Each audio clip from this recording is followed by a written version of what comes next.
And welcome back. We start with a question: when is propaganda not propaganda? And the answer: when it's a Hollywood blockbuster. Governments and filmmakers have been collaborating for as long as there have been movies to make war films that put their side in the best light. So it comes as no particular surprise that the Pentagon, as well as Homeland Security and the CIA, have set up shop in Hollywood to work ever more closely with filmmakers whose films they consider to be on message. But is it good for moviegoers? The Listening Post's Salah Kader has been investigating. Up we go into the wild sky yonder, keep the wings level and true.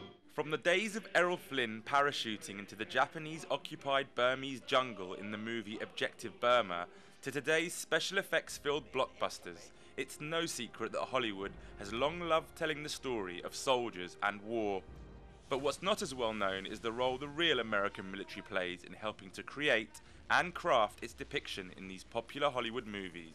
Move your men off the beach! Down! The Pentagon has a very cozy relationship with Hollywood that goes back about 50 years.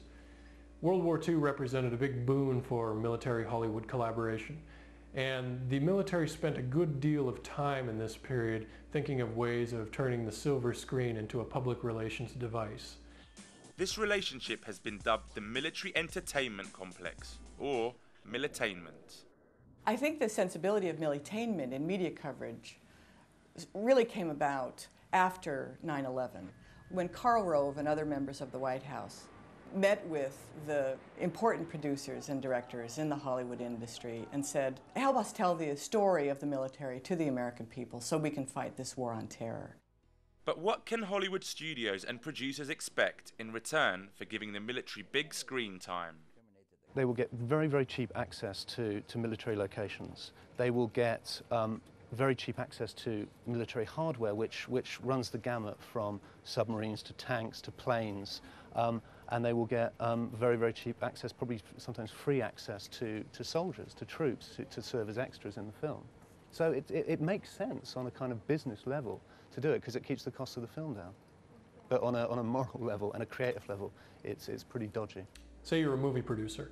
You can't just go down to your local Army surplus supply shop and pick up these goods. In fact, no matter how much money you have, you can't buy them. The only place you can get them is on loan from the Pentagon's Hollywood Liaison Office. A Pentagon Liaison Office? Surely not. Yes, the Pentagon really does have a Hollywood Liaison Office to do business with Hollywood. In fact, each branch of the military has its own entertainment and Hollywood Liaison Office, including the CIA and Homeland Security now. And most of these are based in Los Angeles to be closer to the image makers. Yet hardware is not the full extent of this collaboration. The Pentagon often provides active duty military personnel for technical consultation, and even to do some of the stunts. What you get when you have the Department of Defense signs on to the thing is an advisor who comes out and watches and says, no, that's wrong, or this is right. We do want to show what the military does for the country, and we show off what professional people they are, and if we can help to make it a realistic portrait of what we do, then it's to our advantage to assist in a production like this. That was certainly the case in the film Black Hawk Down, which depicts the 1993 US raid on Somalia. Shot on location in Morocco, this production used over 100 US Army personnel to do these repelling scenes and other on-screen combat sequences. So who really has the creative control over the product? The filmmakers or the Pentagon? These films are compromised. If you are making a film where you submit the script to the military beforehand, you're working with the military throughout production, and then you let the military vet the film at the end before anyone can see it, basically you're making a commercial for the military. There's no two ways about it.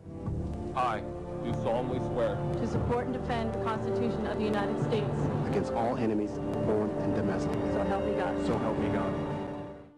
We need to realize that the goal of this kind of public relations is the creation of a culture whereby the population is ready, willing, and in a sense already recruited to go to war if the executive happens to call for war. And this means a population that is relatively free of dissent. However, both critics and supporters of the US military's role in Hollywood do agree on one thing. Being seen in movies can be both a powerful and cost-effective way for the armed forces to reach potential new recruits. Basically, the Pentagon has a guideline that says that films that they collaborate on have to promote the retention and recruitment of new inductees, really. So basically, they want something that paints the military in the best possible light. I feel the need for speed.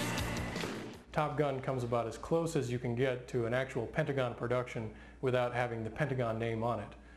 This was an enormous commercial success, but it was also an enormous recruiting success. Military recruiters actually set up tables outside of movie theaters all across the country in order to catch folks coming out of this film. This really represented a watershed moment in Hollywood liaison office thinking about the potential for film to act as a recruiting poster. But why don't more people know about what's going on behind the glitz of the silver screen? The only clue that you're making a commercial to the US military is a tiny little credit line that usually says thanks to the US military that no one's ever going to see. So they're watching it and they don't even know they're watching a commercial. Hollywood producers are not eager to tell everyone that their films are being influenced by military public relations. I think most people are made queasy by product placement in films. I think they're made even queasier by the thought of government propaganda in films. America's current conflicts in Iraq and Afghanistan are starting to get their own Hollywood treatment, inspiring plots for the big screen with at least 2 films portraying the Iraq War in development.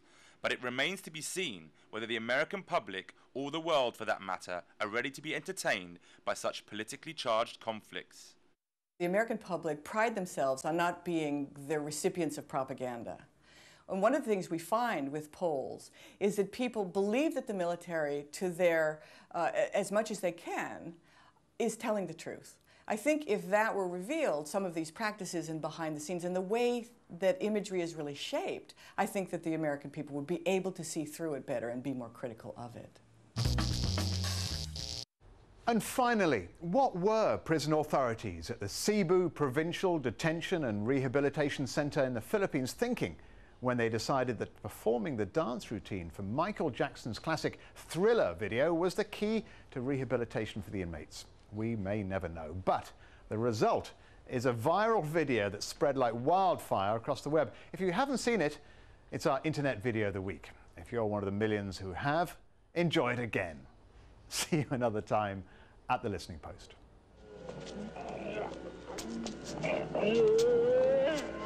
Ha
ha ha ha ha!